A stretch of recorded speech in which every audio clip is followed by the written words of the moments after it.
Je suis le bon berger qui donne sa vie pour ses brebis.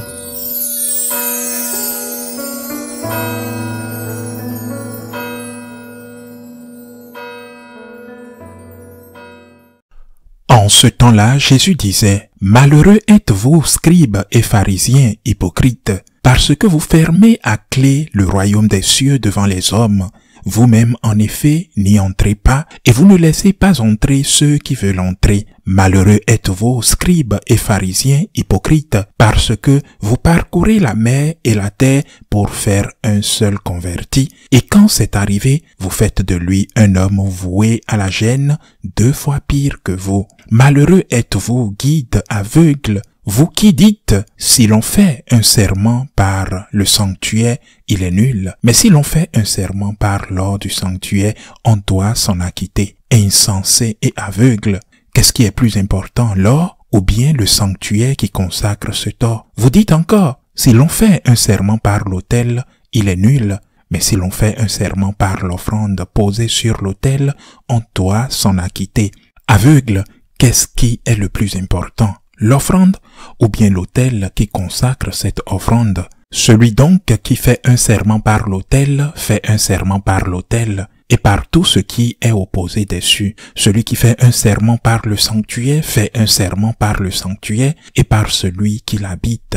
Et celui qui fait un serment par le ciel fait un serment par le trône de Dieu et par celui qui siège sur le trône. Acclamons la parole de Dieu.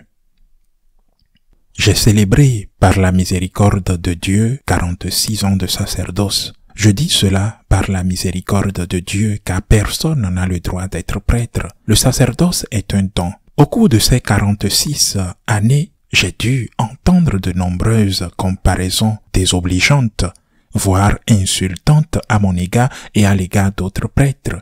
Comparaisons entre prêtres, par exemple, celle-ci est l'une des plus courantes. Ce prêtre a dit, et on me l'a répété à maintes reprises, que ce prêtre était un prêtre véritablement humain. C'est le mot utilisé, ou plutôt, c'est un prêtre charitable. C'est un prêtre très humain. C'est un prêtre charitable. Et pourquoi ont-ils dit cela, me reprochant de ne pas être humain ni charitable, moi? Parce que je fais partie de ceux-là qui disent ce que d'autres prêtres ne disent pas, parce que nous, on ne nous considère ni humains ni charitables. On nous considère par contre anti-humains, inhumains et manquants de charité. Pourquoi ont-ils dit cela? Parce que par exemple, ces prêtres considérés comme humains et charitables permettaient à tout le monde de communier. Des couples divorcés remariés, des couples qui ont vécu ensemble sans être mariés, des couples hétérosexuels, des couples homosexuels. Ces prêtres sont humains et charitables.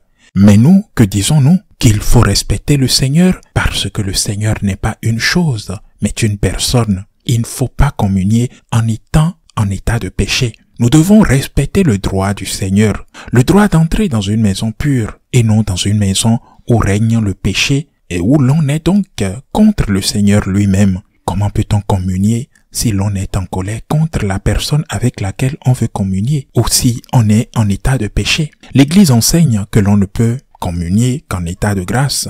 De nombreux catholiques pratiquants considèrent cela comme inhumain et peu charitable, alors que le prêtre humain et charitable applaudit et loué, c'est celui qui permet à tout le monde de communier. Et c'est un aspect, bien sûr, sans parler des questions liturgiques. Un prêtre très humain, très charitable, regardez comment il célèbre la messe. Il permet tout. Nous sommes prêtres depuis de nombreuses années, et moi particulièrement, je suis prêtre depuis 46 ans. Je n'ai pas été ordonné hier. Nous subissons ces insultes depuis des années pour avoir défendu le droit de Dieu. Le droit d'entrer propre dans la maison de Dieu. Mais que dit la parole de Dieu? Et je précise que les personnes qui le font sont généralement des laïcs. Aucun prêtre ne m'a jamais dit « tu es inhumain » car j'aurais réagi durement. Ce sont les laïcs qui insultent. Ce sont les laïcs qui insultent les prêtres qui ne font pas ce qu'ils veulent qu'ils fassent. Bien sûr que ce n'est pas tous les laïcs, mais pour la majorité oui. Et quel est l'argument? Précisément le premier paragraphe de l'évangile d'aujourd'hui. Malheur à vous, scribes et pharisiens hypocrites. Vous fermez aux hommes le royaume des cieux. vous n'y entrez pas vous-même et vous n'y laissez pas entrer ceux qui veulent y entrer. Autrement dit, ce prêtre soi-disant humain et charitable qui donne la communion à tout le monde, peu importe que ces personnes soient en état de grâce ou non. Ce prêtre qui donne la communion à tout le monde, absolument à tout le monde, ce prêtre, cet homme pourrait permettre à tout le monde d'entrer dans le royaume des cieux, tandis que les prêtres qui restent fidèles à l'enseignement du Christ, à l'enseignement de l'Église, à la parole de Dieu, vous disent que vous ne pouvez pas communier en état de péché mortel. Ces prêtres sont quasiment lapidés. Ces prêtres qui vous permettent de tout faire sont aujourd'hui qualifiés de scribes, de pharisiens, d'hypocrites. En réalité, ils vous ferment le royaume des cieux, vous les hommes. Et l'Évangile le dit clairement. C'est ainsi depuis de nombreuses années. Prenons un exemple pour comprendre. C'est un exemple, mais c'est une comparaison. Vous allez chez le médecin, vous présentez des symptômes qui pourraient être ceux d'un cancer, un cancer que vous pouvez encore traiter à temps, un cancer à un stade précoce ou au contraire déjà avancé. Le médecin a fait des échographies, des radiographies, des scanners, il a tout examiné et il vous dit, écoutez, vous fumez, vous avez de petits modules dans les poumons, on a encore du temps d'arrêter ça, mais vous devez tout de suite arrêter de fumer. Arrêtez de fumer immédiatement. Si vous voulez vraiment guérir, arrêtez de fumer. Ne fumez plus jamais. Quel genre de médecin est-ce? Par contre, comparez-le à un autre médecin qui vous dirait, je précise, je ne pense pas qu'il existe de tels médecins. Je ne pense pas qu'il existe de tels médecins, bien sûr. Le médecin vous dit, vous fumez, vous avez des modules dans le poumon, mais ne vous inquiétez pas, c'est normal. Fumez comme vous voulez, rien ne se passera. Vous pouvez encore fumer plus. Mieux vous fumez, mieux vous vous senteriez. Et ce patient, après avoir consulté les deux médecins différents, l'un lui disant « Fumez autant que vous voulez », l'autre lui disant « Vous ne pouvez plus fumer », ce patient, disant à propos du médecin qui lui a dit « Fumez autant que vous voulez », ce patient dit « Oh, quel bon médecin, si humain, si charitable, c'est un bon médecin. » Mais cet autre médecin désagréable qui me dit que j'ai un cancer, ce médecin qui me dit que je ne peux pas fumer, que je vais mourir si je continue comme ça, oh, quel médecin désagréable, quel mauvais médecin, que diriez-vous? Il y a un problème.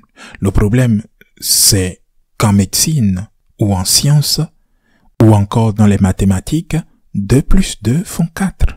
2 plus 2 me semble faire 4, non? Si vous pensez que c'est 16, cela vous regarde. Si pour vous 2 plus 2 font 16, cela vous regarde. Mais en science, en médecine, les choses sont comme elles sont.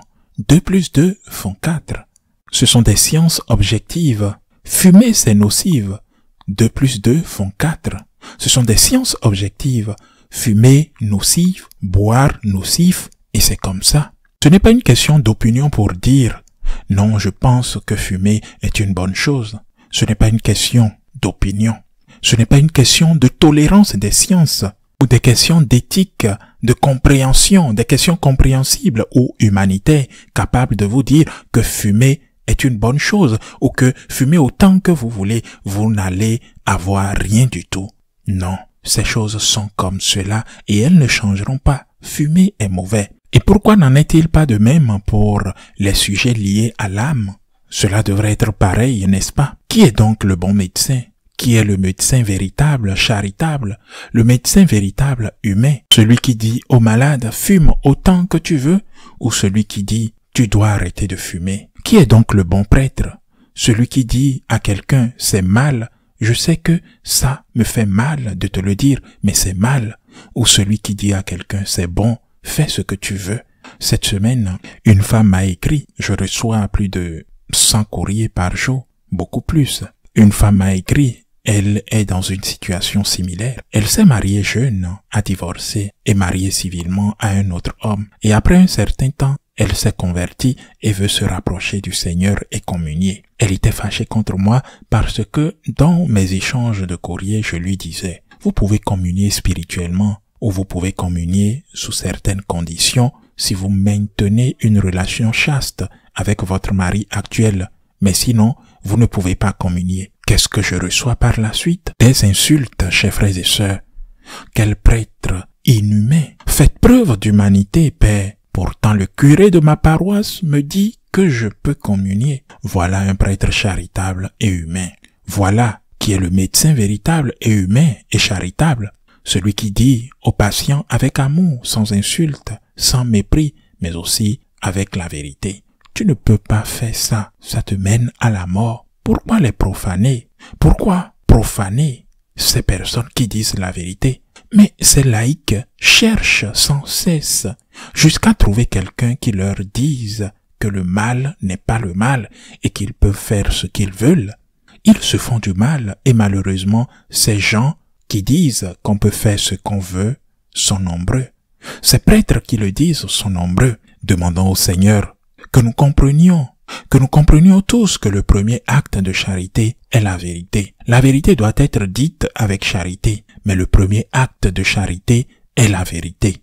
Ainsi soit-il.